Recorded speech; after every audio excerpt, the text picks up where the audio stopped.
ज्ञानदूत 2.0 में आपका एक बार फिर से स्वागत है। आइए आज हम पढ़ते हैं सिंथेटिक पॉलीमर्स के कुछ और टॉपिक्स। सिंथेटिक पॉलीमर्स के श्रृंखला में ये हमारा चौथा वीडियो है और इस वीडियो में जिन टॉपिक्स को हम कवर करेंगे वो हैं polyamides, phenol formaldehyde resins, urea formaldehyde resins, epoxy resins या पॉलीईथर्स। हम पढ़ेंगे यूरिथेन्स के बारे में और पढ़ेंगे नेचुरल और सिंथेटिक रबर के बारे में। सबसे पहले हम शुरू करते हैं पॉलीएमाइड्स को लेकर। पॉलीएमाइड्स जो है पॉलीकंडेंसेशन के द्वारा प्राप्त होते हैं और डाइकार्बोक्सिलिक एसिड और डाइएमीन्स के बीच में पॉलीकंडेंसेशन होता है और इस प्रकार का जो पॉलीएमाइड हमें प्राप्त होता है। देखिए NH C double bond O और यहाँ पर R यानी एक कार्बन कार्बन श्रृंखला यहाँ पर होगी या कार्बन कार्बन स्केलेटन यहाँ होगा। इसी तरह से यहाँ पर भी ऑर्गेनिक जो कार्बन कार्बन चेन है यहाँ पर होगा। तो ये इनको एक्स और वाई से यहाँ पर प्रदर्शित किया गया है और ये जो एक्स और वाई ये दोनों एक समान भी हो सकते हैं और डिफरेंट भी हो सकते हैं। ये एलिफैटिक भी चेन हो सकते हैं और एरोमेटिक भी हो सकते हैं। पॉलीएमाइड्स किस तरह से बनते हैं, इससे पहले वाले वीडियो में पार्ट 3 में हमने इसको देख लिया था। देखिए यहाँ पॉलीएमाइड्स को नायलॉन के नाम से भी पुकारा जाता है और पॉलीएमाइड्स को उनके नंबर्स के द्वारा प्रदर्शित किया जाता है या डिनोट किया जाता है या प्रदर्शित किया जाता है।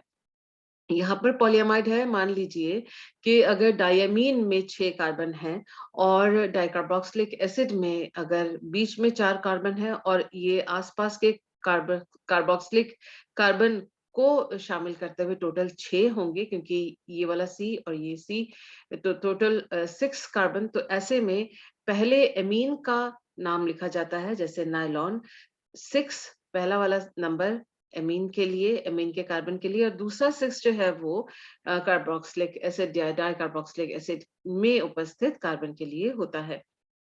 तो इस तरह से हम जो पॉलीएमाइड्स के नेमिंग को लिखते हैं और इससे हमें नायलॉन के फैब्रिक्स प्राप्त होते हैं, फाइबर्स या पॉलीमर्स प्राप्त होते हैं। नायलॉन 66 के बारे में चलिए बात करते हैं क्योंकि ये एग्जाम्पल जो है वो एग्जामिनेशन में, कॉम्पिटिटिव एग्जामिनेशन में और यूनिवर्सिटी के एग्जामिनेशन में पूछा जाता है इसलिए। तो जो नायलॉन 66 है वो हेक्सामेथिलीन डायमीन और हेक्सामेथिलीन डायमीन और एडिपिक एसिड के बीच में कंडेंसेशन के द्वारा प्राप्त होता है। ये है एडिपिक एसिड जिसमें 4 CH2 हैं और यहाँ वाले कार्बन और इस वाले कार्बन को मिलाकर टोटल 6 कार्बन इस चेन में है। डायमीन जो है हेक्सामेथिलीन 6 मिथिलीन ग्रुप्स हैं और इधर NH2 और इधर NH2 है तो टोटल यहाँ पर आप देख सकते हैं 6 यहाँ पर और 6 यहाँ पर कार्बन है तो नायलॉन 66 इसी वजह से बोला जाता है। पहला जो नंबर है 6 वो इसके लिए डायमीन के लिए, दूसरा एडिपिक एसिड के लिए या डाइकार्बोक्सिलिक एसिड के लिए। इनको अगर हम ऑल्टरनेट लिखें, एक बार डाइकार्बोक्सिलिक एसिड, एक बार डायमीन, फिर डाइकार्बोक्सिलिक एसिड और डायमीन और उनमें से यहाँ पर OH और इस नाइट्रोजन का एक हाइड्रोजन अगर हटा दें, यानी कंडेंसेशन संघनन अभिक्रिया में एक छोटा सा मॉलिक्यूल वाटर अगर इन दोनों फंक्शनल ग्रुप के बीच में से हम निकालें तो CO और NH बॉन्ड यहाँ पर बनेगा। जो CO और NH के बीच में बॉन्ड इस तरह से बनेगा। इस पूरे पॉलीमर को हम इस प्रकार से प्रदर्शित कर सकते हैं। जैसे कि आप देख रहे हैं कि ये जो यूनिट है, ये बार-बार रिपीट हो रही है, इसलिए यहाँ इसको N से प्रदर्शित किया गया है। इसका जो नायलॉन 66 का जो यूज़ है वो टेक्सटाइल्स के लिए, कारपेट्स के लिए, मोल्डेड जो पार्ट्स होते हैं उनके लिए, होजेस, पाइप्स वगैरह बनाने के लिए ये यूज़ होता है। इसके अलावा भी कुछ और यूजेस हैं जो यहाँ पर आपको दिखाया गया है। पॉलीएमाइड्स जो है नायलॉन 66 के अलावा दूसरे प्रकार के भी जो पॉलीएमाइड्स हैं आपके स्क्रीन पे हम आप देख सकते हैं। ये देखिए यहाँ पर एलिफैटिक डायमीन लिया हुआ है और CH2 की संख्या यहाँ पर X लिखी गई है, यानी 1, 2, 3 कुछ भी ऐसे हो सकता है और यहाँ पर टेरिथैलिक एसिड क्लोराइड यानी टेरिथैलिक एसिड का क्लोराइड लिया गया है, यहाँ डाइकार्बोक्सिलिक एसिड नहीं लिया गया है और ये एरोमेटिक फ्रेमवर्क बीच में है।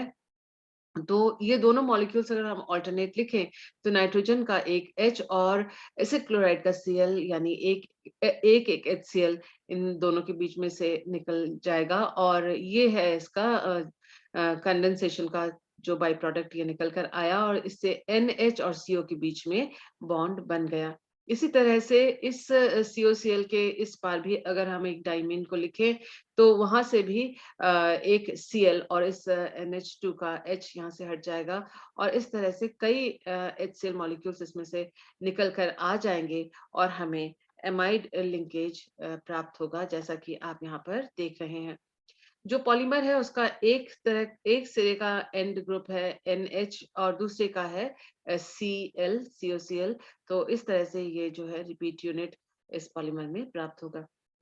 इसके अलावा एरोमेटिक एमिनो एसिड्स को भी ले सकते हैं, उससे भी हमें पॉलीएमाइड प्राप्त होगा। आप देख सकते हैं कि यहाँ पर ये एरोमेटिक एमिनो एसिड है, एक के बाद एक इस मॉलिक्यूल को लगातार लिखते चले जाएं तो एक मॉलिक्यूल का जो OH है दूसरे मॉलिक्यूल के NH2 का H लेकर बाहर निकल जाता है वाटर मॉलिक्यूल बनाकर और एक मॉलिक्यूल का एक मोनोमर का CH, क्योंकि ये एक मोनोमर है, एक मोनोमर का CO दूसरे मोनोमर के NH के साथ बॉन्ड बनाता है और ये जो यूनिट है ये रिपीट हो रही है। एक सिरे में है NH और दूसरे सिरे में है COOH और जो रिपीट हो रहा है देखिए NH ये C6H4 देन CO के बाद NH, जो CO के बाद दोबारा NH फिर ये यहाँ तक आएगा फिर CO के बाद फिर NH, यानी ये एमाइड फंक्शनल ग्रुप बार-बार इस पॉलीमर में रिपीट हो रहा है। टेरेथैलिक एसिड क्लोराइड को हम एरोमेटिक डाइमीन के साथ भी इस प्रकार से दिखा सकते हैं। ये रिएक्शन ठीक वैसे ही है जैसे हमने पहला रिएक्शन स्क्रीन पे देखा था। तो यहाँ पर भी आप देख सकते हैं कि ये रिपीट यूनिट है जो बार-बार रिपीट होकर पॉलीमर को बनाती है। इस तरह से हमने कुछ कुछ पॉलीएमाइड्स हमने देखे। अब हम बात करते हैं फिनॉल फॉर्मेल्डिहाइड रेजिन्स को, जिन्हें हम फिनोप्लास्ट के नाम से भी पुकारते हैं। ये भी सिंथेटिक पॉलीमर्स हैं और इनको फिनॉल का P और फॉर्मेल्डिहाइड का F, PF रेजिन्स भी कहा जाता है। ये जो फिनॉल फॉर्मेल्डिहाइड रेजिन्स हैं, ये फिनॉल या प्रतिस्थापित फिनॉल के साथ फॉर्मेल्डिहाइड का रिएक्शन जो है उसको करवा के ये फिनॉल फॉर्मेल्डिहाइड रेजिन हमें प्राप्त होता है। ये रिएक्शन भी पॉलीकंडेंसेशन रिएक्शन है और ये कैटालाइज होता है एसिड से या बेस के द्वारा। इन दोनों mechanism acid catalysed phenol formaldehyde resin और base catalysed phenol formaldehyde resin किस प्रकार से बनते हैं, आने वाली स्लाइड्स में हम इसको देखेंगे। अब हम इसको पढ़ते क्यों हैं? पढ़ते इसलिए हैं क्योंकि ये प्लाईवुड बनाने के काम आता है फिनॉल फॉर्मेल्डिहाइड रेजिन और ये moulded insulating heat resistant electrical shock से रेजिस्टेंट जो सब्सटेंसेस है उनको मोल्ड करने में भी फिनॉल फॉर्मेल्डिहाइड रेजिन का इस्तेमाल किया जाता है। इसके अलावा ये ब्रेक लाइनिंग अप्लायंसेस के हैंडल्स इत्यादि बनाने के काम आता है, क्योंकि ये हीट रेजिस्टेंट और इलेक्ट्रिक शॉक रेजिस्टेंट है। पार्टिकल बोर्ड और प्लाईवुड बनाने के काम ये आता है और इसके अलावा फाइबर्स और फ्लेक्स के साथ इसको मिक्स करके नए बोर्ड्स इसमें से बना सकते हैं। आइए देखते हैं एसिड कैटालाइज्ड रेजिन का क्या मैकेनिज्म है। ये देखिए स्टेप 1 में फॉर्मेल्डिहाइड लिया गया, उसका प्रोटोनेशन किया गया, प्रोटोनीकरण से हमें मिला CH2OH, ये जो C double bond O formaldehyde में होता है उसका जो ऑक्सीजन है उससे ये प्रोटॉन जाके जुड़ा है और प्लस चार्ज जो है वो कार्बन के ऊपर आ गया है। तो इस तरह का एक कार्बोनियम आयन इलेक्ट्रोफाइल हमें फर्स्ट स्टेप के आखिर में एसिड के द्वारा प्राप्त हुआ फॉर्मेल्डिहाइड से। सेकंड स्टेप में जो ये कार्बोनियम आयन इंटरमीडिएट बना वो इलेक्ट्रोफिलिक अटैक करता है फिनॉल के ऑर्थो और पैरा पोजिशंस पे। तो ये देखिए ऑर्थो पोजीशन पे जब अटैक हुआ तो जो एरोमेटिक रिंग का जो 6 पाई इलेक्ट्रॉन का सिस्टम है वो समाप्त हो जाता है और एक प्लस चार्ज साथ वाले कार्बन पर आके जुड़ जाता है। ये हाइड्रोजन वही हाइड्रोजन है जो फिनॉल के एरोमेटिक रिंग के हर कार्बन एटम पर होता है। ये वही जो हाइड्रोजन यहाँ पर आप देख सकते हैं। इसी तरह से आप देख सकते हैं कि ऑर्थो पोज़ीशन पे अगर ना हो तो पैरा पोज़ीशन पे बी फ़ॉर्मल्डिहाइड का जो ये कार्बोनियम आयन इंटरमीडिएट बना है वो यहाँ पर जुड़ सकता है और इससे भी जो एरोमेटिसिटी है इस सिस्टम की खत्म हो रही है। अब इसमें से दोबारा एरोमेटिक सिस्टम को प्राप्त करने के लिए एक प्रोटॉन का निष्कासन होता है, यहाँ से जाए और फिर उसके बाद एक डबल बॉन्ड यहाँ और एक डबल बॉन्ड इस जगह पे बनकर वापस एरोमेटिक सिस्टम हमें प्राप्त हो जाता है। जो प्रोडक्ट हमें प्राप्त होता है उसमें ऑर्थो या पैरा पोज़ीशन पे CH2OH ग्रुप लगा हुआ है, जैसा कि आप देख रहे हैं। ये CH2 जो है वो फ़ॉर्मल्डिहाइड के CH2 से हमें प्राप्त होता है। इसके बाद आप देखें कि ये जो प्रोडक्ट प्राप्त हुआ इसका नाम क्या है? मोनोमिथाइलॉल फिनॉल के नाम से इनको जाना जाता है, चाहे ये ऑर्थो हो चाहे ये पैरा पोज़ीशन पे हो। इसी तरह से और भी जो फ़ॉर्मल्डिहाइड के मॉलिक्यूल्स हैं वो एसिड के प्रेज़ेंस में जैसे ऑर्थो में जुड़े थे, वैसे ही दूसरे ऑर्थो में या दूसरे पैरा में इस तरह से जुड़ के डाइमिथाइलॉल फिनॉल हमें प्रदान करते हैं। इसी प्रकार से ट्राइमेथाइल फिनॉल भी हमें प्राप्त हो सकता है। आखिरी स्टेप में हम देख सकते हैं जो स्टेप 4 है इसमें आप देखें कि जो मिथाइलॉल फिनॉल हमें पहले वाले स्टेप्स में प्राप्त हुए फिनॉल के साथ रिएक्ट करते हैं और मिथिलीन ब्रिज के द्वारा 2 फिनॉल आपस में जुड़ जाते हैं। फिनॉल के जो कार्बन है मिथिलीन ब्रिज से जुड़े हुए हैं ऑर्थो पोज़ीशन पे। ये कंडेंसेशन रिएक्शन है। आप देख सकते हैं कि यहाँ का OH और इस जगह का H जो है वो दोनों मिलकर यहाँ से निकल जाते हैं और ये H2O मॉलिक्यूल का निष्कासन होता है and we get methylene bridge between two phenol moieties. इसी तरह से आप देख सकते हैं कि अगर डाइमिथाइलॉल फिनॉल है, उसका फिनॉल के साथ जब एडिशन होता है तो पैरा पोज़ीशन पे या ऑर्थो पोज़ीशन पे ये जो मोनोमर है फिनॉल का वो आपस में से जुड़ जाता है। इस प्रकार से हम देख सकते हैं कि ऑर्थो और पैरा पोज़ीशन पे जो फिनॉल है, वो इसके साथ कनेक्टेड आपस में ये हो जाएँगे और बहुत सारे फिनॉल के मॉलिक्यूल्स जो हैं आपस में एक-दूसरे से जुड़ जाएँगे। हम अब देख रहे हैं बेस कैटालाइज़्ड रिएक्शन को। ये देखिए ये फिनॉल है और हमने एसिड कैटालाइज़्ड रिएक्शन में देखा था कि एसिड फ़ॉर्मल्डिहाइड पर अटैक करता है और बेस जो है वो फिनॉल पे अटैक करता है क्योंकि फिनॉल एसिडिक है। आप देख सकते हैं कि जो सोडियम आयन है वो फिनॉल को फिनॉक्साइड आयन में कन्वर्ट कर देता है। फिनॉक्साइड आयन में ऑक्सीजन के ऊपर माइनस और सोडियम के ऊपर प्लस चार्ज होता है। ये जो फिनॉक्साइड आयन यहाँ बनता है, इसका जो नेगेटिव चार्ज है वो ऑर्थो और पैरा पोज़ीशन पर वो नेगेटिव चार्ज चला जाता है।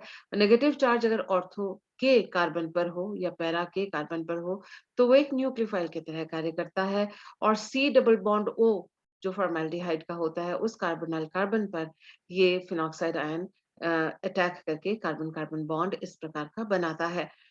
और आप देख सकते हैं ऐसा मध्यवर्ती यौगिक हमें प्राप्त होता है, ये इंटरमीडिएट कंपाउंड हमें प्राप्त होता है पैरा अटैक से या फिर ऑर्थो अटैक से।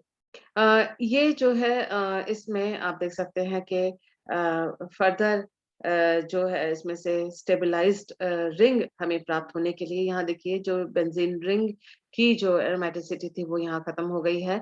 इसीलिए इसमें ये रीअरेंज होके ये C डबल बॉन्ड O की जगह OH हो जाता है और यहाँ CH2O Na से Na प्लस यहाँ से हटकर और ये CH2OH में मोनोमिथाइलॉल फिनॉल जो कि हमें इसी तरह का प्रोडक्ट इससे पहले एसिड कैटलिस्ट के द्वारा भी हमने इसको प्राप्त किया था। सेम टू सेम प्रोडक्ट हमें यहाँ पर बेस कैटालाइज्ड रिएक्शन में सेकंड स्टेप में प्राप्त हुआ। ये जो बेस कैटालाइज्ड हमें मिथाइलॉल प्राप्त हुआ है ये फर्दर एक फिनॉल के साथ जाके मिथिलीन ब्रिज बनाता है। ये स्टेप ठीक वैसा ही है जो कि हमने एसिड कैटालाइज्ड रिएक्शन में देखा था। तो एसिड कैटालाइज्ड में जो आपने नोट्स बनाए होंगे और या जो रिएक्शन आपने लिखी होगी सेम टू सेम वही रिएक्शन है, कंडेंसेशन हो रहा है। यहाँ से जो OH है इसके हाइड्रोजन को यहाँ जो हाइड्रोजन उससे लेकर वाटर मॉलिक्यूल यहाँ से निकल गया और ये दोनों फिनॉल ग्रुप जो है मिथिलीन ब्रिज के साथ एक दूसरे से जुड़ गए। इसी तरह से अगर डाइमिथाइलॉल फिनॉल है एक ऑर्थो पे और दूसरा पैरा पर, तो इसी तरह से आप ऑर्थो पोज़ीशन पे ये फिनॉल जुड़ सकता है या पैरा पोज़ीशन पर भी ये फिनॉल जुड़ सकता है। तो कई कॉम्बिनेशंस में ये आपस में एक-दूसरे के साथ जुड़ सकते हैं और एक छोटा मॉलिक्यूल वाटर इनके आपस में जुड़ते ही या मेथिलीन ब्रिज बनते ही एक बाय प्रोडक्ट वाटर इसमें से निकल के बाहर आ रहा है।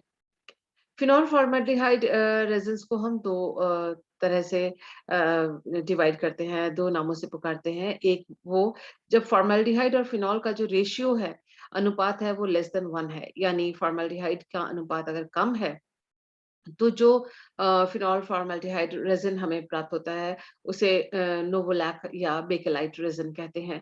बेकेलाइट जो है वो इंसुलेटर होता है और इलेक्ट्रिकल एप्लायंसेस में इसको काम में लेते हैं या फिर बेकेलाइट से ये हीट रेज़िस्टेंट भी है या आप कह सकते हैं इलेक्ट्रिक शॉक और अ, ताप को भी आसानी से ये सहन कर लेता है, इंसुलेटर की तरह कार्य करता है और कई प्रकार के जो हैंडल्स या स्विचेस या इलेक्ट्रिकल सर्किट्स वगैरह में या मशीनरी में इनका यूज़ होता है।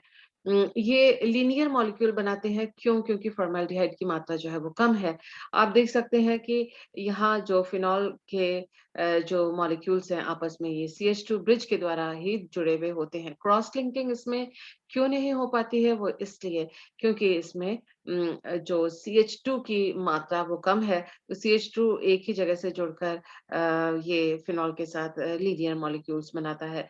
अगर CH2 की मात्रा ज़्यादा होगी तो वो पैरा पे या इस ऑर्थो पे ये आगे जाके क्रॉस लिंकिंग का काम कर सकता था, जो कि यहाँ पर नोवोलैक में नहीं कर सकता है क्योंकि आप देख सकते हैं कि HCHO दैट इज़ फॉर्मल्डिहाइड का जो अनुपात है वो फिनॉल की तुलना में उसका अमाउंट कम है। फिनॉल फॉर्मल्डिहाइड रेज़िन का दूसरा जो एक टाइप है वो है रिसोल कहलाता है। एक तो नोवोलैक और एक रिसोल। रिसोल जो नोवोलैक से फ़र्क इसमें ये है कि फॉर्मल्डिहाइड और फिनॉल आमतौर पर इसका जो ये रेशियो इसमें होता है मोर देन 1 होता है। 1:1 होता है यानी फॉर्मल्डिहाइड ज़्यादा होता है और फिनॉल की मात्रा कम होती है। जैसे ही फॉर्मल्डिहाइड ज़्यादा हो तो एक फिनॉल कई मिथाइलिन ब्रिज से दूसरे फिनॉल से जुड़ा हुआ होता है ऑर्थो और पैरा पोज़ीशन पे। इससे हमें एक क्रॉस लिंक्ड बड़ा-सा एक सिंगल सिस्टम ऑफ पॉलीमर हमको सिंगल मॉलिक्यूल हमको मिलता है जो कि बुरी तरह से और काफ़ी तरह से क्रॉस लिंक्ड होता है।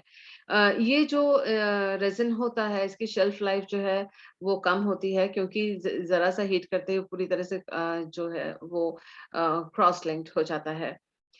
नोवोलैक में ये वाली बात नहीं थी। नोवोलैक सॉफ्ट होता है क्योंकि इसमें फिनॉल की मात्रा कम होती है और लीनियर जो पॉलीमर्स हमें प्राप्त होते हैं।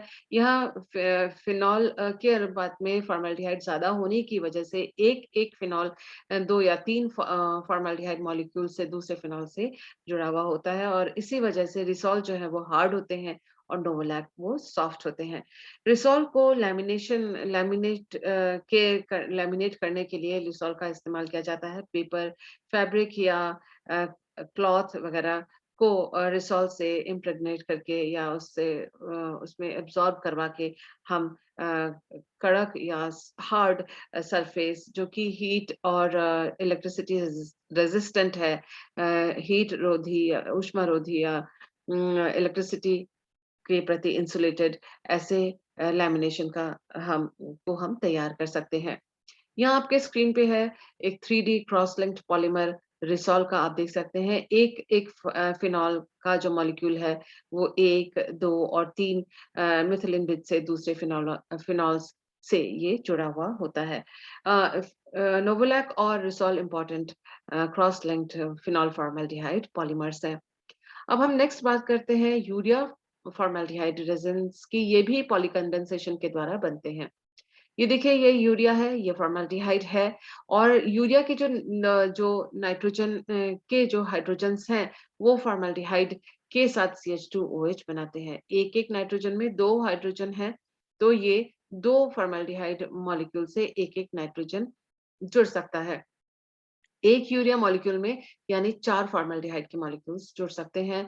जैसा कि आप देख सकते हैं कि अगर इस वाले नाइट्रोजन से इसने फॉर्मेल्डिहाइड ने रिएक्शन की तो ये CH2OH में ये कन्वर्ट हुआ। इसी तरह से दूसरा साइड से अगर हम फॉर्मेल्डिहाइड की जो यूरिया से रिएक्शन करवाते हैं तो दूसरी तरफ भी CH2OH जुड़ गया। ये जो CH2 है ये फॉर्मेल्डिहाइड से आया है और OH आया है ये C डबल बॉन्ड O का इस हाइड्रोजन नाइट्रोजन के इस हाइड्रोजन का इसके साथ जुड़ जाने पे ये CH2OH में कन्वर्ट हो गया है। इस तरह का जो हमें मॉइटी या मॉलिक्यूल हमें मिलता है ये आगे अब जो चेन को स्टार्ट करने के लिए तैयार है। इसमें आप देख सकते हैं कि ये जो OH है वो ये जो OH है वो दूसरे यूरिया के हाइड्रोजन के साथ ये OH और यूरिया के नाइट्रोजन का जो हाइड्रोजन है ये दोनों आपस में रिएक्ट करते हैं, कंडेंसेशन या संघनन की अभिक्रिया होती है, वाटर मॉलिक्यूल निकल जाएगा और आप देख सकते हैं कि ये जो O NH और NH दोनों साइड में लेकर इस वाले OH का अगर इसके साथ रिएक्शन करवाएँ, तो आप इधर की तरफ देखें कि NHCH2 ये रहा NHCH2 ये NHCO NH2 यहाँ से आया है NHCO NH2 से।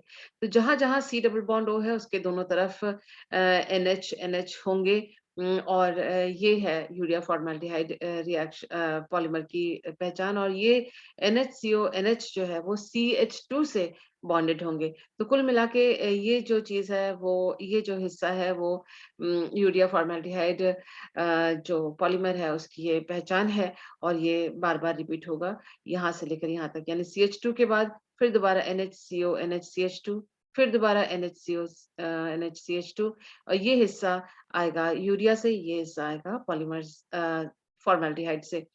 जो एन ग्रुप्स हैं ये OH यहाँ पर है और यहाँ पर हाइड्रोजन है। इस तरह से यूरिया फॉर्मेल्डिहाइड जो है रेज़िन हमको प्राप्त हुआ लेकिन हमने अब लीनियर पॉलीमर को इससे पहले वाली स्लाइड में देखा था। इस स्लाइड में हम देख रहे हैं क्रॉस लिंक्ड पॉलीमर्स को। आप देख सकते हैं कि ये जो हिस्सा है ये यूरिया से आया हुआ है। ये जो नाइट्रोजन है एक फॉर्मेल्डिहाइड से जुड़ा है और दूसरा हाइड्रोजन इसका दूसरे फॉर्मेल्डिहाइड से जुड़ के CH2OH बना रहा है। इसी तरह से आप देख सकते हैं ये हिस्सा यूरिया का है और ये जो नाइट्रोजन है उसका एक हाइड्रोजन यहाँ CH2 फॉर्मेल्डिहाइड के CH2 के साथ यहाँ जुड़ा हुआ है। दूसरा हाइड्रोजन जो है वो CH2 जो है फॉर्मेल्डिहाइड के CH2 से जुड़ने के कंडेंसेशन के काम आया है। तो ये जो यूरिया मॉलिक्यूल है वह फॉर्मेल्डिहाइड से इस यूरिया मॉलिक्यूल से और फॉर्मेल्डिहाइड से दूसरे यूरिया मॉलिक्यूल से इस तरह से क्रॉस लिंक्ड है। और ये जो यूरिया का मॉलिक्यूल है वो फर्दर एक फॉर्मेल्डिहाइड के मॉलिक्यूल से दूसरे यूरिया के मॉलिक्यूल से कनेक्टेड है। इस तरह से आप देख सकते हैं यहाँ जो NHCO NH का यहाँ एन हाइड्रोजन हटके दूसरे फॉर्मेल्डिहाइड मॉलिक्यूल से जुड़ा हुआ है। तो इस प्रकार से आप देख सकते हैं NHCO NH तो ये एक लंबी श्रृंखला क्रॉस लिंक्ड इस प्रकार से पॉलीमर्स की एक रेज़िन या जालक तरह का जो पॉलीमर है वो हमको इस प्रकार से प्राप्त होगा। यूरिया फॉर्मेल्डिहाइड रेज़िन इम्पोर्टेंट क्यों है? यूरिया फॉर्मेल्डिहाइड रेज़िन इम्पोर्टेंट इसलिए है क्योंकि इसको हम बहुत इस्तेमाल करते हैं। ये वुड ग्लू यानी लकड़ियों को चिपकाने के लिए जो चिपकाने वाला पदार्थ है उसके रूप में ये काम आता है। इसकी स्ट्रेंथ जो मैकेनिकल स्ट्रेंथ काफ़ी होती है। वाटर ये एब्ज़ॉर्ब नहीं करता या बहुत कम करता है। इसका सरफेस बहुत हार्ड होता है और हीट से ये आसानी से इसका जो शेप है वो बिगड़ता नहीं है। मूवीज़ में जो नकली बर्फ दिखाई जाती है, यूज़ की जाती है, वो यूरिया फॉर्मेल्डिहाइड फ़ोम के लिए होता है। इसके अलावा इलेक्ट्रिकल एप्लायंसेस की को अगर इंसुलेशन का केस बनाना चाहें, उसमें रखना चाहें, उसके लिए यूरिया फॉर्मेल्डिहाइड रेज़िन का यूज़ किया जाता है। न तो इसके कुछ और यूज़ ये है कि एग्रीकल्चर में ये नाइट्रोजन को धीरे-धीरे रिलीज़ सॉइल में करे इसके लिए भी इसका यूज़ किया जाता है और वो इसलिए होता है क्योंकि सॉइल में कुछ माइक्रोब्स हैं, माइक्रो ऑर्गेनिज़म्स हैं जो नेचुरली जो urea formaldehyde foam UF foam या यूएफ रेज़िन को ये कार्बन डाइऑक्साइड और NH3 में ये डिकम्पोज कर देता है और ये जो NH3 है, अमोनिया है, वो नाइट्रोजन के लिए यूज़ होता है सॉइल में। हेल्थ इफेक्ट इसका एडवर्स है, वो इसलिए क्योंकि यूरिया और फॉर्मल्डिहाइड जो रेज़िन है वो एटमॉस्फेयर में डिकम्पोज़ होकर फॉर्मल्डिहाइड इसमें से निकल जाती है, जो कि साँस लेने में तकलीफ कर सकती है, और अगर इसकी मात्रा ज़्यादा हो तो ऐसे में कैंसर कॉज़िंग और साँस की बीमारियों के लिए ये रिस्पॉन्सिबल होती है। इपॉक्सी रेज़िन की बात करें, इपॉक्सी रेज़िन पॉलीईथर्स होते हैं। एक एग्ज़ाम्पल आपके स्क्रीन पे है, जो यदि आप देख रहे हैं, इसमें देखिए ये कार्बन, ऑक्सीजन और कार्बन, तो जो ऑक्सीजन है 2 कार्बन के साथ सिंगल बॉन्डेड है, और यहाँ आप देख सकते हैं कि ये बिस्फेनॉल और जो ग्लाइकॉल या इपॉक्साइड के साथ अगर पॉलीमराइज़ेशन इसका होता है, तो इस प्रकार का पॉलीईथर हमें प्राप्त होता है। यहाँ जो X है वो इस प्रकार का इपॉक्साइड वाला ग्रुप है, और जो Y है बिस्फेनॉल के साथ ये इपॉक्साइड जुड़ा हुआ, ये एंड यहाँ पर होता है। जो इपॉक्सी रेज़िन्स हैं ये डेकोरेटिव मटेरियल्स बनाने के लिए, जो ज्वेलरीज़ बनाने के लिए ये यूज़ होता है। आपने कई काँच की तरह पारदर्शी तरह-तरह के सुंदर शेप वाले ज्वेलरीज़ और डेकोरेटिव मटेरियल देखे होंगे। जैसा कि यहाँ पर दिखाया छोटे-छोटे ज्वेलरीज़, ये आपने मार्केट में देखे होंगे, ये इपॉक्साइड या इपॉक्सी रेज़िन से बने हुए हैं। इसके अलावा इपॉक्सी रेज़िन्स जो हैं बहुत अच्छे एडेसिव्स होते हैं, और ये 2 ट्यूब्स में, एक में रेज़िन और एक में हार्डनर आता है, दोनों को मिक्स करके इपॉक्साइड के रेज़िन्स बनाए जाते हैं। ये पेंट्स और कोटिंग्स में, इंडस्ट्रियल टूल्स में और फ़ोम्स बनाने, फ्लोरिंग के लिए, एयरोस्पेस मटेरियल इत्यादि में ये बहुतायत में काम में लिया जाता है। आइए देखते हैं एक एग्जांपल, एपिक्लोरोहाइड्रिन के साथ बिस्फेनॉल का पॉलीमराइजेशन देखते हैं हम। आप देख सकते हैं कि ये एपिक्लोरोहाइड्रिन का जो इपॉक्साइड रिंग है, ये किस तरह से खुल रहा है। ये जो बिस्फेनॉल है, इसका ये इस सिरे में OH और इस सिरे में OH है, और यहाँ पर एक सिरे में Cl और दूसरे सिरे में इपॉक्साइड रिंग है। ये इपॉक्साइड रिंग जो है वो यहाँ से बॉन्ड इसका टूटता है, और ये CH2 जो है ये ऑक्सीजन के साथ बॉन्ड हो जाता है। ये देखिए CH2 ऑक्सीजन के साथ बॉन्ड हुआ, और ये जो हाइड्रोजन है ये CHOH के साथ इधर ये जुड़ गया। तो ये देखिए ये वाला हिस्सा यहाँ पर है। क्योंकि हमने 2 मॉलिक्यूल्स यहाँ रखे हैं, तो दूसरा मॉलिक्यूल इस वाले OH के साथ उसी प्रकार से रिएक्ट करेगा जैसे पहले वाले मॉलिक्यूल ने किया है। CH2 के साथ जो है ये OH का ऑक्सीजन यहाँ पर जुड़ा है, इस वाले CH2 के साथ। ये बॉन्ड, ये वाला जो बॉन्ड है, ये टूटा है, और ये बॉन्ड जो है इंटैक्ट है, इसमें कोई चेंज नहीं आया है। लेकिन इस ऑक्सीजन के साथ ये जो CO बॉन्ड है, ये सही जैसा है वैसे ही रहता है, और इस वाले ऑक्सीजन के साथ ये वाला हाइड्रोजन यहाँ आके जुड़ गया है, ठीक वैसे ही जैसे यहाँ था। तो इस तरह से हम देख सकते हैं कि बिस्फेनॉल के दोनों OH ग्रुप के साथ ये एपिक्लोरोहाइड्रिन जुड़ गया है। यहाँ पर कॉर्नर में Cl और उस कॉर्नर में Cl है। अब फर्दर जो है इसमें से सोडियम हाइड्रॉक्साइड बेस की उपस्थिति में वाटर मॉलिक्यूल और NaCl निकल जाता है। देखिए Na इस Cl को लेके निकल जाएगा, Na इस Cl को लेके निकल जाएगा, तो NaCl यहाँ से चले गया, और जो ये OH का जो हाइड्रोजन है, ये हाइड्रोजन और ये OH, ये हाइड्रोजन और ये OH आपस में यहाँ से निकल जाएँगे, और H2O मॉलिक्यूल यहाँ से निकल जाएगा, जिससे कि ये ऑक्सीजन इस CH2 के साथ बॉन्डेड हो जाएगा। इधर भी और इधर भी ये Cl निकल गया, ये H निकल गया, और इस तरह से दोनों साइड में इपॉक्साइड रिंग्स बन जाते हैं। ये इपॉक्साइड रिंग फिर आगे हम जब बिस्फेनॉल A को एक्सेस में डालते हैं, ये रहा बिस्फेनॉल A, तो ये रिंग खुल जाती है, और ये वाली रिंग खुल जाती है यहाँ से, और ये जो CH2 है वो बिस्फेनॉल के ऑक्सीजन के साथ बॉन्ड बना लेता है, और ये CHOH यहाँ पर एक नया बॉन्ड यहाँ बनता है। इस प्रकार से ये जो पॉलीमर है इसका निर्माण होता है, और यहाँ पर X और Y ग्रुपिंग्स इस तरह के आपको प्राप्त होंगे जब आप इसको जो बिस्फेनॉल और ये जो ट्राइमर है इसको बार-बार आप इसमें लिखेंगे तो। आते हैं हम पॉलीयूरेथेन पर। पॉलीयूरेथेन जो है अगर आप इसको एक नज़र में देखें तो आपको लगेगा ये तो एमाइड जैसा ही है। नहीं, ये एमाइड जैसा नहीं है। ये एमाइड जैसा इसलिए नहीं है क्योंकि इसके अंदर एक ऑक्सीजन ज़्यादा है, जैसा कि आप देख सकते हैं CONH यहाँ जो कार्बन चेन हुआ, NHCO के बाद एक O जो कि अमाइड्स में, पॉलीअमाइड्स में नहीं होता था।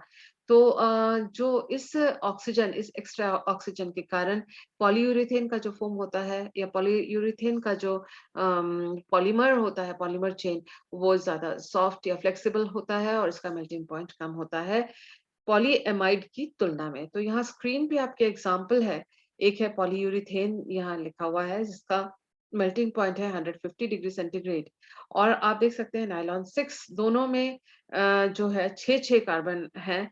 ये देखिए 5 कार्बन ये और ये छठा कार्बन, ये 5 कार्बन और एक ये 6 कार्बन दोनों में जो है बाकी सारी संरचना एक जैसी है। सिर्फ फ़र्क जो है वो ऑक्सीजन, एक एक्स्ट्रा ऑक्सीजन है पॉलीयूरेथेन में। तो इसका मेल्टिंग पॉइंट देखिए कम है, 100 डिग्री इससे कम है और ये ज़्यादा सॉफ्ट भी है। सिर्फ इस ऑक्सीजन, इस एक्स्ट्रा ऑक्सीजन के कारण जो कि पॉलीयूरेथेन में होता है। पॉलीयूरेथेन को किस प्रकार से बनाया जाता है? इसके लिए आइसोसायनेट फंक्शन वाला एक मॉलिक्यूल लिया जाएगा जिसमें 2 आइसोसायनेट होंगे और एक दूसरा मॉलिक्यूल है जिसमें 2 अल्कोहलिक मॉलिक्यूल्स अल्कोहलिक फंक्शंस होंगे। आइसोसायनेट और अल्कोहलिक फंक्शन आपस में इस प्रकार से ये देखिए ये अल्कोहल है, ये आइसोसायनेट है।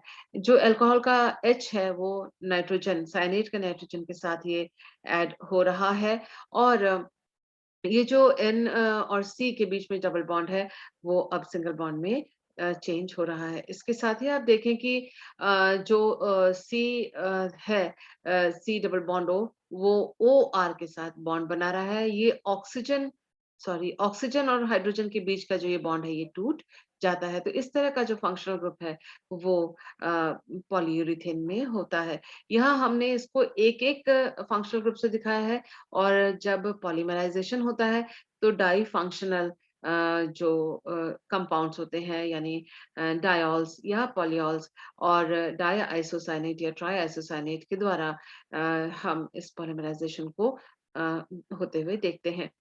जो रिपीट यूनिट है वो यहाँ से यहाँ तक ये रिपीट यूनिट है और इन मॉलिक्यूल्स का आप जब आप इनके साथ रिएक्शन करवाएँगे तो आप देखेंगे R के साथ O फिर O के साथ ये C डबल बॉन्ड O और N के साथ ये हाइड्रोजन यहाँ पर आके जुड़ गया है। उसके बाद फिर ये R प्राइम यहाँ पर और NH ये हाइड्रोजन दूसरे अल्कोहल मॉलिक्यूल से आया है जो बाहर यहाँ पर लिखे हुए होते हैं या पॉलीमर चेन में इसके साथ में या इसके जो एडजेसेंट मॉलिक्यूल जो डायोल का होता है, उससे हाइड्रोजन इस नाइट्रोजन को मिल गया और ये अपना रिपीट यूनिट हुआ, ये आप ध्यान में रखना।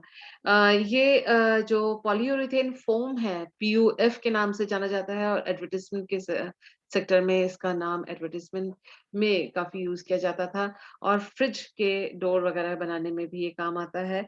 स्पैंडेक्स और लाइक्रा का नाम आपने काफ़ी सुना होगा, टीवी वगैरह में देखा होगा। तो वो जो पॉलीमर्स हैं, वो भी पॉलीयूरेथेन के पॉलीमर्स ही हैं।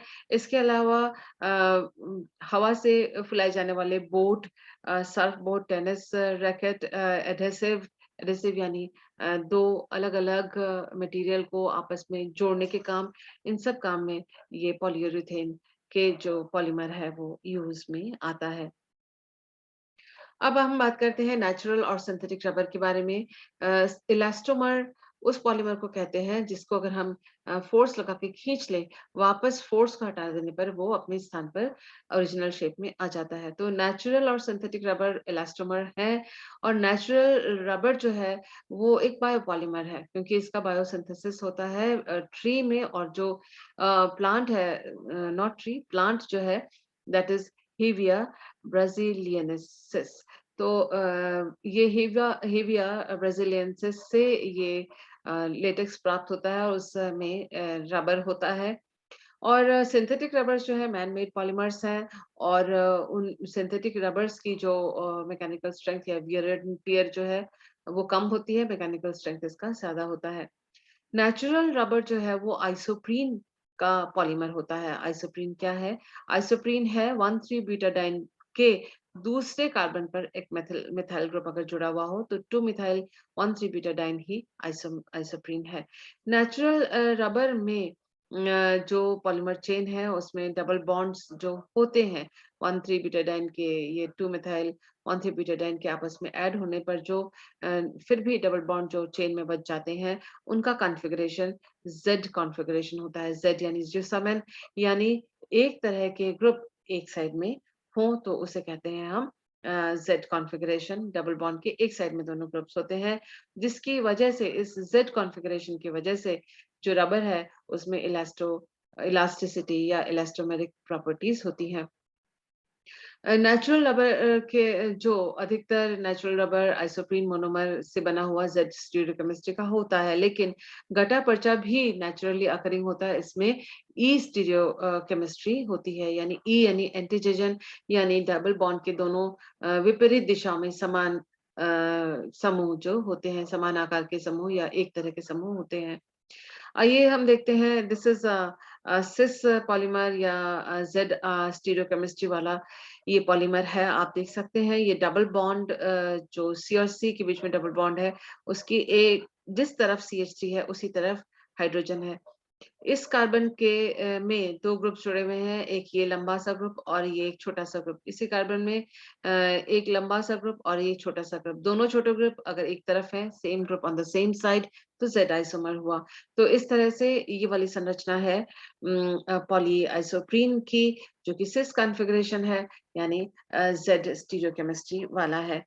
आइए देख लेते हैं कि गट्टा-पर्चा वो भी आइसोप्रीन का पॉलीमर है, लेकिन हम देख सकते हैं कि जो डबल बॉन्ड यहाँ पर है, उसमें जो दोनों छोटे ग्रुप्स हैं, वो एक H और एक Z, वो एंटी साइड में है, एक-दूसरे के ऑपोज़िट साइड में है, इसलिए इसको ई स्टीरियो आइसोमर के नाम से इसको पुकारा जाता है। ये नेचुरल रबर की तुलना में ये कम इलास्टिक होता है और डबल बॉन्ड इसमें ट्रांस है, जैसे कि आपने देखा, और ये जो नेचुरल रबर रबर है जेड आइसोमर वाला, उससे ये थोड़ा ज़्यादा हार्ड और ज़्यादा ब्रिटल या आसानी से क्रैक हो जाने वाला होता है। सिंथेटिक पॉलीमर जो सिंथेटिक रबर जो है, वह 1,3-ब्यूटाडाइन की पॉलीमराइज़ेशन से भी बनाया जा सकता है, आइसोप्रीन की पॉलीमराइज़ेशन से भी बनाया जा सकता है। ये 2 प्रकार से एडिशन हो सकती है, 1-2 एडिशन जैसा कि आप देख रहे हैं। इस तरह से 2 पहला और दूसरा जो कार्बन एटम उनके बीच में जो डबल बॉन्ड है, उसके बीच वो आपस में ऐड हो गए, और जो दूसरा डबल बॉन्ड छूट गया, वो एडिशन नहीं कर रहा है। मॉलिक्यूल आप देखिए 1, 2, 3, 4, दूसरा 1, 2, 3, 4, तीसरा 1, 2, 3, 4, ये 1, 2 के बीच में जो डबल बॉन्ड है, दूसरे 1, 2 के डबल बॉन्ड के साथ ये इस प्रकार से ऐड हो गया। नतीजन जो हमें पॉलीमर मिला, उसमें ये वाला जो कार्बन है, वो कायरल कार्बन है, क्योंकि इसके चारों ग्रुप अलग-अलग हैं। एक यहाँ पर एक लंबा-सा श्रृंखला, यहाँ पर CH2 और ये लंबी श्रृंखला, यहाँ H और चौथा ग्रुप जो है CH2। 1,4 एडिशन से जो हमें पॉलीमर मिलेगा, उसमें ब्रांचिंग नहीं होगी, ये सिस या ट्रांस पॉलीमराइज़ेशन हो सकता है, और इसके दोनों जो सिरे हैं, वो पॉलीमराइज़ेशन में प्रयुक्त होंगे, यूज़ होंगे, और जो डबल बॉन्ड है CH और CH के बीच में इस तरह से ट्रांसफर हो जाता है। ये जो 1,4 एडिशन है, वो सिस एडिशन भी हो सकता है, सिस पॉलीमर भी बन सकता है, यानी ई पॉलीमर भी हो सकता है, Z पॉलीमर भी हो सकता है, Z यानी सिस। अब हम देखते हैं कुछ और सिंथेटिक रबर या ब्यूटाडाइन के जो पॉलीमर्स हैं, उनके बारे में, सिंथेटिक रबर के बारे में देख लेते हैं। पहला है जो कुछ जो बड़े फेमस हैं, उनको मैंने यहाँ पर शामिल किया है, ब्यूना एंड ब्यू मतलब ब्यूटाडाइन, Na यानी सोडियम के द्वारा जो ब्यूटाडाइन का पॉलीमराइज़ेशन हुआ, तो उस रबर को हम कहते हैं ब्यूना रबर। तो ये सिंपल सा है, जो इससे पहले वाले स्लाइड में भी हम इस पॉलीमर को देख चुके हैं। ब्यूना एस यानी एस फॉर स्टाइरीन या स्टाइरीन ब्यूटाडाइन रबर भी इसे कहा जाता है। इसका दूसरा नाम है SBr स्टाइरीन। स्टाइरीन एस के लिए, ब्यूटाडाइन बी और आर है रबर। तो ब्यूना एस रबर में 75% ब्यूटाडाइन होता है, 25% स्टाइरीन का मॉलिक्यूल होता है, और ये आपस में एक दूसरे से ऐड होते हैं, और इस तरह से जो डबल बॉन्ड है, वो CH और CH के बीच में यहाँ पर ट्रांसफर हो गया, और ये जो CH2 है, वो इस CH के साथ बॉन्ड बनाकर या CH2 के साथ बॉन्ड बनाकर ये आगे जो है चेन आगे चलती रहती है। तो आप देख सकते हैं कि ये ब्यूटाडाइन स्टायरीन ये कोपॉलीमर है, क्योंकि इसमें 2 अलग-अलग प्रकार के मोनोमर्स, एक ये 1,3-ब्यूटाडाइन और दूसरा स्टायरीन यूज़ हुआ है। और इसमें जो कैटलिस्ट है, वो सोडियम यहाँ पर यूज़ किया गया है। ये जो पॉलीमराइज़ेशन है हेड टू टेल या टेल टू हेड अलग-अलग कॉम्बिनेशंस में होते हैं, और कभी ये इस तरफ से या इस तरफ से, दोनों तरफ से ये ब्यूटाडाइन के साथ एडिशन कर सकता है। एक और रबर है Buna N, N for nitrile. जब 75% 1,3-ब्यूटाडाइन और 25% एक्राइलोनाइट्राइल को आपस में मिक्स करके सोडियम के प्रेजेंस में हीट के द्वारा पॉलीमराइजेशन किया जाता है, तो हमको मिलता है ब्यूना एन। यहाँ N bu B for butadiene, Na for sodium, N से है नाइट्राइल। नाइट्राइल है एक्राइलोनाइट्राइल की वजह से ये कहा जाता है इसको। तो ये देखिए, ये इस प्रकार से ये रिपीट यूनिट है। ये ब्यूटाडाइन से ये 4 कार्बन आ रहे हैं और एक्राइलोनाइट्राइल से ये हिस्सा आ रहा है। जो C डबल बॉन्ड C है वो CH2, या दोनों यहाँ टर्मिनल से हटकर ये C डबल बॉन्ड C इस बीच में आ जाता है। इसके जो दूसरे नाम कमर्शियल नाम है, निपॉल या यूरोपीन के नाम से भी ये जाना जाता है। न्यूक्रीन रबर जो हम देख रहे हैं, न्यूक्रीन रबर जो है वो पॉलीक्लोरोप्रीन के नाम से भी जाना जाता है, और यह सबसे पहला सिंथेटिक रबर था जिसको लार्ज स्केल में बहुतायत में बनाया गया था।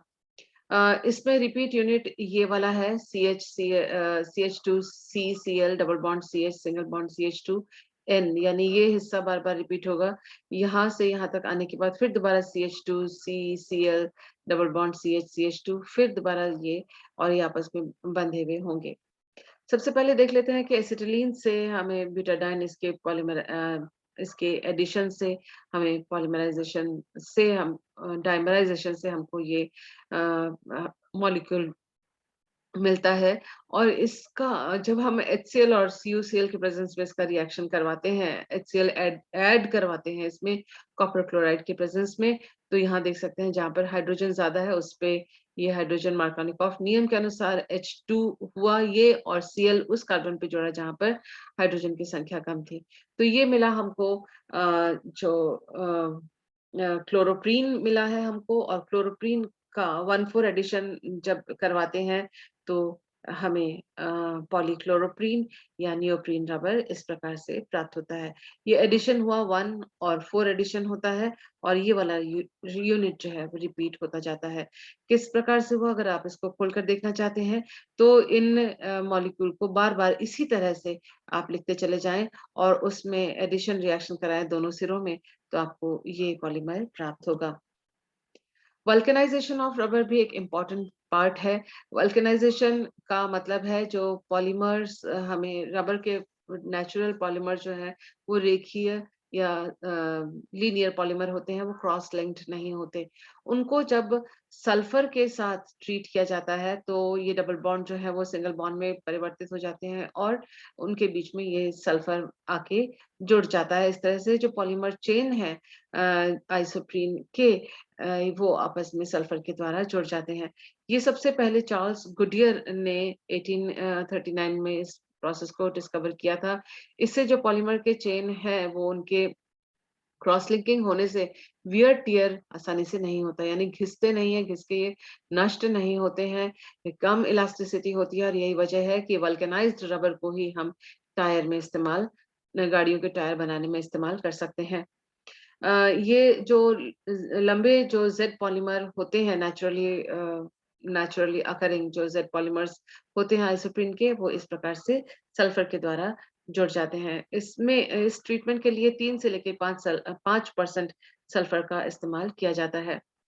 वल्केनाइजेशन में जरूरी नहीं है कि दोनों जो डबल बॉन्ड्स हैं वो पूरी तरह से वो सिंगल बॉन्ड में बदल जाएं।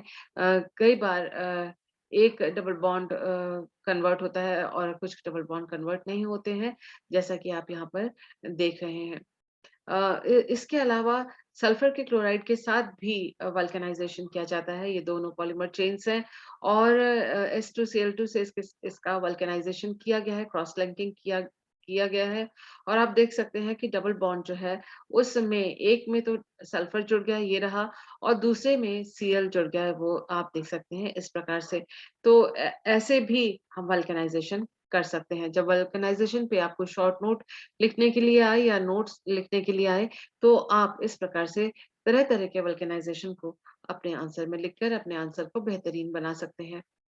इसके अलावा वल्केनाइजेशन ऑफ रबर जो है ज़िंक ऑक्साइड के प्रेज़ेंस में भी हो सकता है।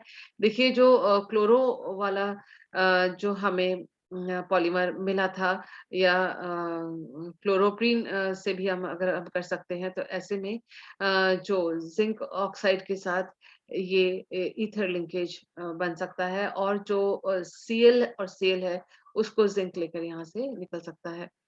तो इस प्रकार से भी आप देख सकते हैं दोनों पॉलीमर चेन्स के बीच में ईथर लिंकेज हो गया और ये भी क्योंकि क्रॉस लिंकिंग है, तो ये भी एक वल्केनाइजेशन का प्रोसेस है।